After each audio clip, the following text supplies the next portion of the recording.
मैं डॉक्टर पुष्पा कुमारी, assistant professor, स्नातकोत्तर हिंदी विभाग, SM महाविद्यालय भागलपुर, बिहार। आज अपने विद्यार्थियों के साथ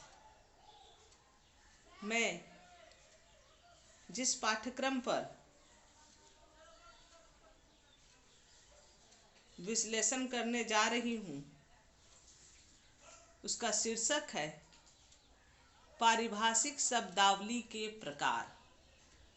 पारिभाषिक शब्दावली के प्रकार यह पाठ्य स्नातकोत्तर हिंदी के चतुर्थ सेमेस्टर के विद्यार्थियों को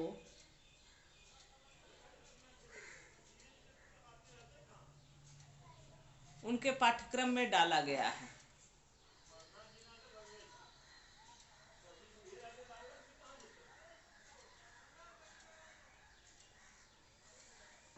पारिभाषिक शब्दावली के प्रकार के अंतर्गत पिछली कक्षाओं में हमने पारिभाषिक शब्दावली के अर्थ, स्वरूप, विशेषताएं,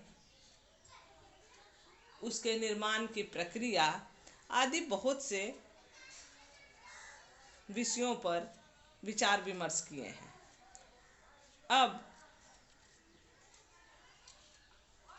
आज हम पारिभाषिक शब्दावली के प्रकार पर विचार करेंगे।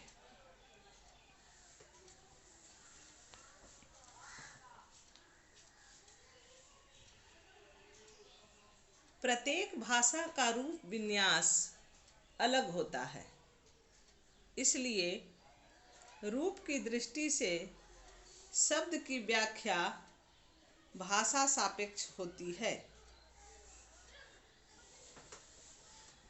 शब्द और पारिभाषिक शब्द।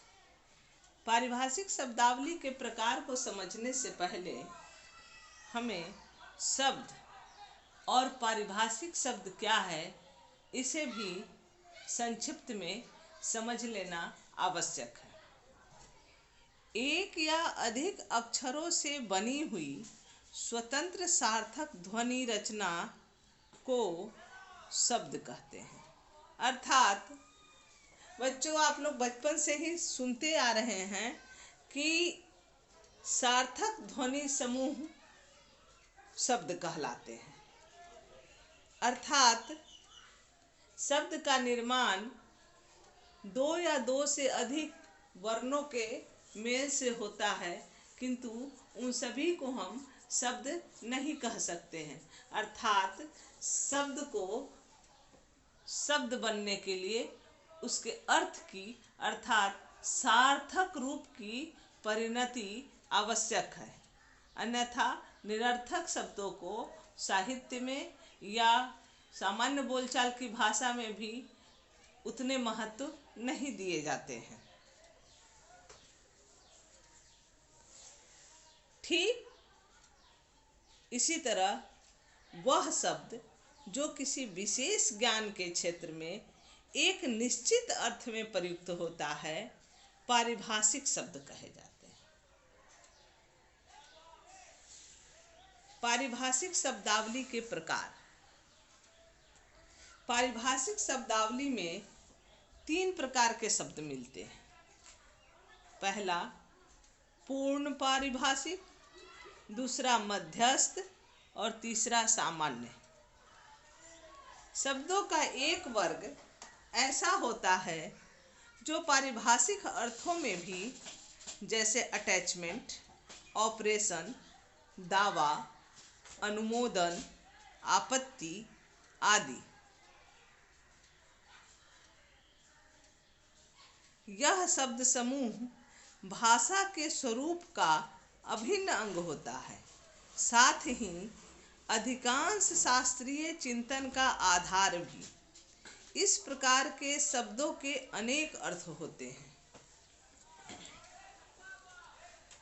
प्रकरण, परंपरा अथवा आचार्यों द्वारा दी गई परिभाषा के अनुसार वे उन अर्थों को व्यक्त करते हैं।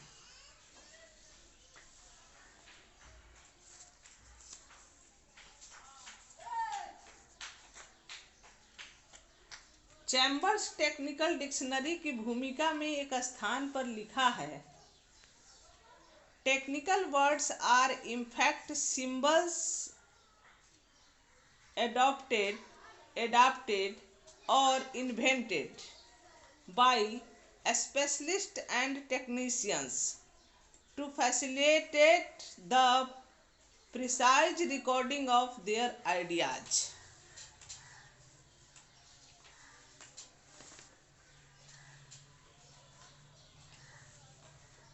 पारिभाषिक शब्द वास्तव में विशेषताओं के साथ उसके विशेषज्ञों और टेक्नोलॉजी के साथ उसके तकनीकियों द्वारा अपने विचारों को ठीक ठाक लिखने के लिए गृहीत, अनुकूलित या आविष्कृत प्रतीक होते हैं। इस प्रकार कह सकते हैं कि पारिभाषिक शब्द का अर्थ है जिसकी परिभाषा दी गई हो या जिसकी सीमाएं बांध दी गई हो। भाषा की लघुत्तम, स्वतंत्र और सार्थक इकाई को शब्द कहते हैं। किसी भाषा के शब्दों को रचना, स्रोत, अर्थ आदि जिन अनेकानेक आधारों पर वर्गीकृत किया जा सकता है, उनमें एक महत्वपूर्ण आधार प्रयोग है। स्पष्ट है कि पारिभाषिक शब्दावली प्रधानतः 3 तरीकों से बनाई जाती है: आविष्कार, अनुकूलन एवं स्वीकरण। इसमें सर्वप्रथम आविष्कार क्रिया का विवेचन कर लेना उचित होगा। पारिभाषिक शब्द ऐसे शब्दों को कहते हैं जो रसायन, भौतिकी, दर्शन, राजनीति आदि विभिन्न विज्ञानों या शास्त्रों के शब्द होते हैं तथा जो अपने अपने क्षेत्र में विशिष्ट अर्थ में सुनिश्चित रूप से परिभाषित होते हैं। अर्थ और प्रयोग की दृष्टि से निश्चित रूप से परिभाषित होने के कारण ही ये शब्द पारिभाषिक शब्द कहे जाते हैं। प्रयोग के आधार पर वर्गीकरण। प्रयोग के आधार पर एक ओर तो बहुप्रयुक्त, अल्प प्रयुक्त, अत्यल्प प्रयुक्त, अप्रयुक्त आदि वर्ग बनाए जा सकते हैं और दूसरी ओर प्रयोग विषय अथवा प्रयोग क्षेत्र के आधार पर शब्दों को 3 वर्ग में बांटा जा सकता है। क पारिभाषिक अर्थात प्रयोग के आधार पर 3 वर्गीकरण। उसमें सबसे पहले पारिभाषिक, वे शब्द जो विभिन्न विज्ञानों और शास्त्रों में ही प्रयुक्त होते हैं तथा जिनको संबद्ध विज्ञान या शास्त्र के प्रसंग में परिभाषित किया जा सकता है। उदाहरणार्थ, व्याकरण में प्रविशेषण, दर्शन में द्वैतवाद, साहित्य में कथोपकथन तथा काव्य शास्त्र में लक्षणा आदि इसी श्रेणी के शब्द हैं। ख अर्ध पारिभाषिक, इसके अंतर्गत वे शब्द आते हैं जो कभी तो पारिभाषिक शब्द के रूप में प्रयुक्त होते हैं और कभी सामान्य शब्द के रूप में। उदाहरण के लिए, व्याकरण में क्रिया पारिभाषिक शब्द है, किंतु उनके क्रियाकलाप जैसे सामान्य प्रयोगों में यह एक सामान्य शब्द है। ऐसे ही वे माया मोह से ऊपर हैं। जैसे प्रयोग में माया सामान्य शब्द है, किंतु दर्शन शास्त्र में माया एक पारिभाषिक शब्द है। या रस काव्य शास्त्र में पारिभाषिक शब्द है तो वे इस तरह की बातों में रस लेने लगे हैं। में रस सामान्य शब्द है। ग अपारिभाषिक अथवा सामान्य शब्द, जो शब्द सामान्य बोलचाल में आते हैं तथा कभी भी पारिभाषिक शब्द के रूप में प्रयुक्त नहीं होते, वे अपारिभाषिक अथवा सामान्य शब्द कहे जाते हैं। उदाहरण के लिए रोटी, कपड़ा, मकान आदि। पारिभाषिक शब्दावली पर विचार करने वाले प्रथम भारतीय विद्वान राजेंद्र लाल मिश्र ने पारिभाषिक शब्दों के 6 प्रकार गिनाए हैं। पहला, स्रोत के आधार पर।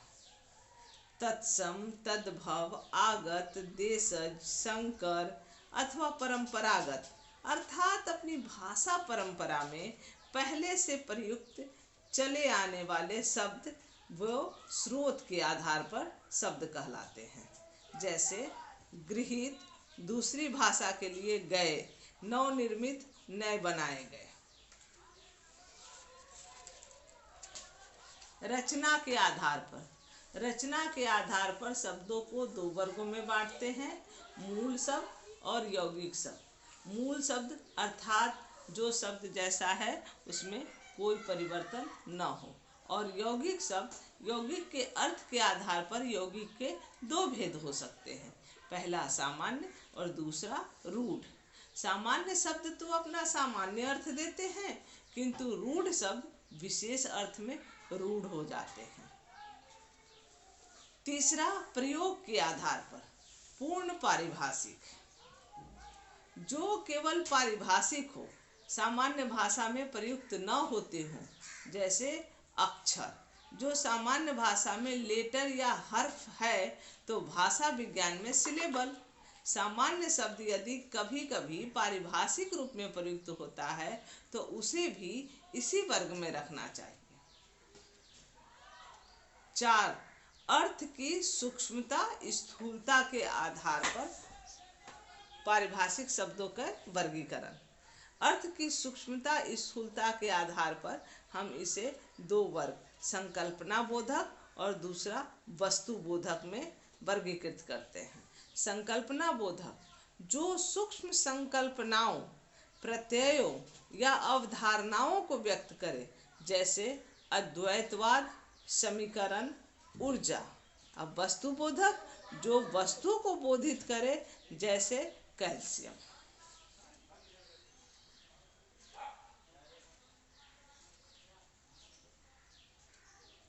शब्द में पदीय इकाइयों के आधार पर भी वर्गीकरण किया जाता है।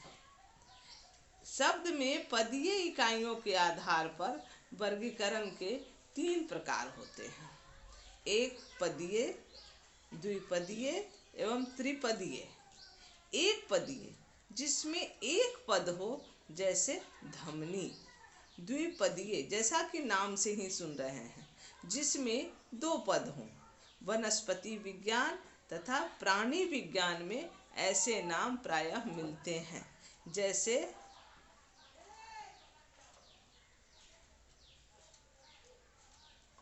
आम के लिए मैग्निफेरी इंडिका।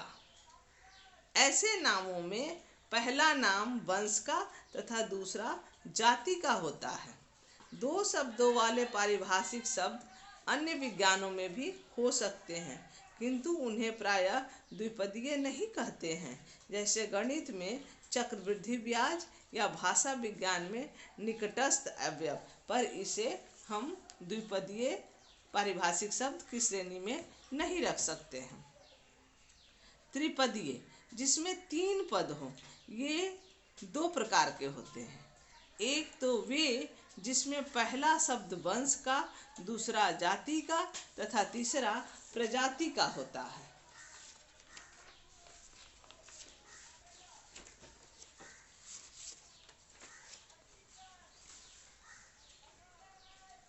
आधुनिक मानव के लिए जैसे होमो सैपियंस तथा एक प्राचीन मानव के लिए होमो सैपियंस मिडरथेलिनिम।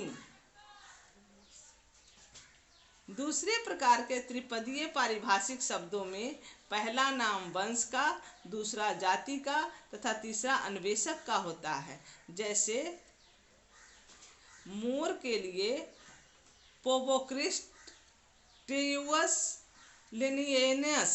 3 शब्दों वाले पारिभाषिक शब्द अन्य विज्ञानों के भी हो सकते हैं, किंतु इनमें वस्तुतः नाम 3 ही होते हैं। विषय के आधार पर वर्गीकरण। इस आधार पर हर विज्ञान या शास्त्र के पारिभाषिक शब्दों को अलग अलग वर्गों में रखा जा सकता है, जैसे दर्शन, भाषाशास्त्र, जीव विज्ञान या रसायन आदि। प्रयोगवादी या लोक प्रचलित शब्दों के आधार पर पारिभाषिक शब्दावली का उपयोग किया जाने लगा। इनकी मूलभूत बातें ये हैं। क, अपने लोक प्रचलित शब्द भंडार, उपसर्ग तथा प्रत्यय आदि का सार्थक उपयोग करे, चाहे शब्द ग्रहण करने की समस्या हो अथवा नए शब्द बनाने की। ख, ऐसे विदेशी देशज अथवा तद्भव शब्द जो खूब चल पड़े हैं या नए हैं, किंतु जिनके लिए नए शब्द लेने या गढ़ने की आवश्यकता नहीं है, वे लिए जाए। यह लेना अंतर्राष्ट्रीय शब्दों का भी, अपनी परंपरा के प्राचीन शब्दों का भी तथा किसी अन्य भारतीय भाषा या बोलियों के शब्दों का भी हो सकता है।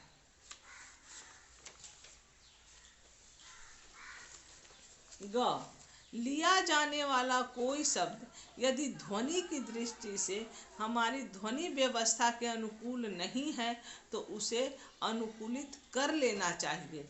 जैसे एकेडमी के लिए अकादमी या टेक्निक के लिए तकनीक।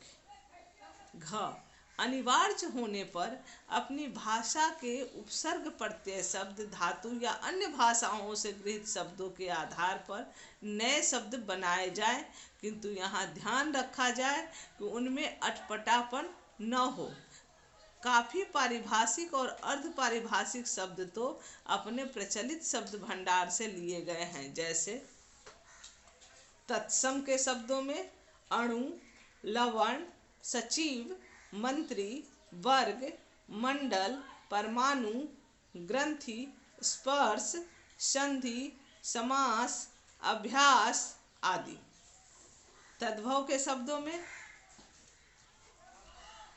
थाना, थोक, डाक, जाकर, बिचौलिया आदि।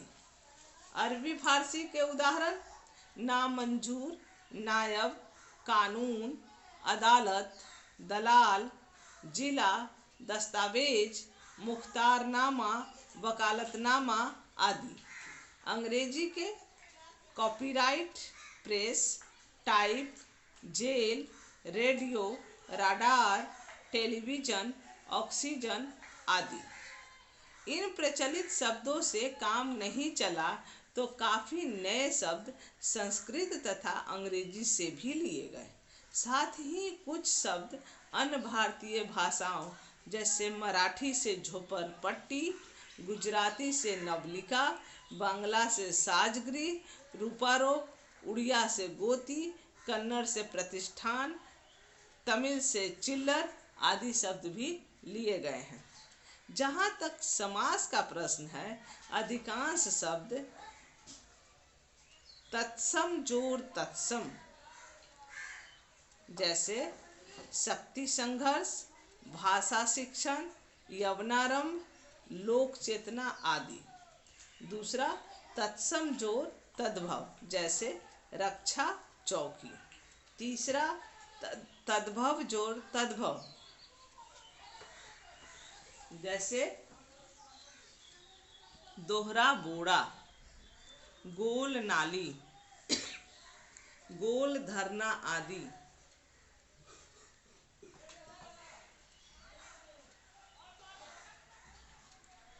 तद्भव जोड़ तत्सम, भाड़ा क्रय, भाड़ा जल।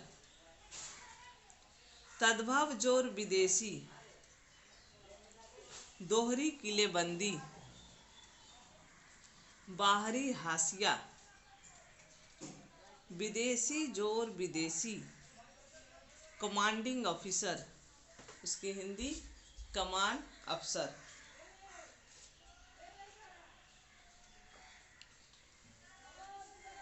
विदेशी जोर तत्सम, रसद विभाग, जिलाधीश, ऑर्डर पुस्तिका, बीमा राशि, कानूनी कार्रवाई आदि। तत्सम जोर विदेशी, रिक्वेस्ट फॉर्म, निवेदन फॉर्म, मुद्रा बाजार, सामान्य स्टॉक, मूल दस्तावेज। तत्सम जोर तद्भव, प्रतिकारी सट्टा, भावी लेनदार आदि अन्य प्रकार के भी शब्द आते हैं जो मिलजुल करके पारिभाषिक शब्दावली के अंतर्गत आते हैं।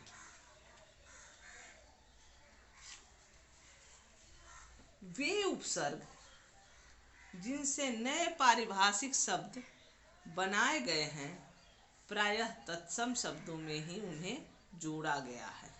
उदाहरणार्थ आवंटन, आयुक्त, अधिक्षेत्र, अधिवाक्य, अधिप्रमाणन, अनुक्रेता, अभिकल्पना, अभिलक्षण आदि। प्रत्ययों की सहायता से सर्वाधिक शब्द बने हैं। इन प्रत्ययों में तत्सम जैसे अकृत्यता, नलिटी, प्रशासनिक, एडमिनिस्ट्रेटिव, तद्भव, डुबंत, बैड, बैड, डुबंत, ऋण आदि। कुछ शब्द अंग्रेजी शब्दों के हिंदीकरण द्वारा भी बनाए गए हैं। एकेडमी, अकादमी, टेक्निक, तकनीक, ट्रेजेडी, त्रासदी, कॉमेडी, कामदी, पारासाइकोलॉजी, परामनोविज्ञान। शब्दों के बनाने में प्रायः उच्चारण की सरलता का ध्यान रखा गया है। जैसे दवा के लिए औषधि, औषधि जोर उन्माद बराबर औषधोन्माद, सचिव जोर आलय बराबर सचिवालय, मंत्री जोर आलय बराबर मंत्रालय, मल्टी सिलेबल अर्थात बहु अक्षर, मल्टीपर्पस बहुउद्देशीय।